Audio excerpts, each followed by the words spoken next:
সমস্ত মিলে মিশা দিল্লিতে আপনাদের এই মুহূর্তে জানিয়ে রাখি, অতীশী মার্লেনা বিদায়ী মুখ্যমন্ত্রী, কালকাজি আসন থেকে লড়ছিলেন, তিনি জয়ী হয়েছেন। তার বিরুদ্ধে ভারতীয় জনতা পার্টির প্রার্থী ছিলেন বিতর্কিত বিজেপি নেতা রমেশ বিধুরি এবং কংগ্রেসের প্রার্থী ছিলেন অলকা লাম্বা। জয়ী ঘোষণা করা হয়েছে দিল্লির মুখ্যমন্ত্রী অতীশী মার্লেনাকে। কালকাজি আসনে জয়ী হলেন দিল্লির বিদায়ী মুখ্যমন্ত্রী অতীশী মার্লেনা।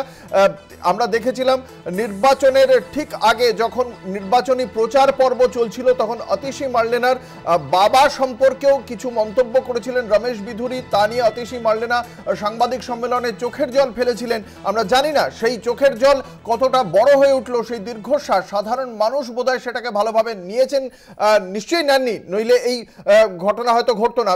ভারতীয় জনতা পার্টির কাছে সার্বিকভাবে প্রায় অধিকাংশ আসনেই হেরে গিয়েছে আম আদমি পার্টি, কিন্তু এই যে বিদায়ী মুখ্যমন্ত্রীর বিরুদ্ধে যে অভিযোগ, যে বক্তব্য রেখেছিলেন রমেশ বিধুরি, তাকে বোধহয় ভালো চোখে দেখলো না।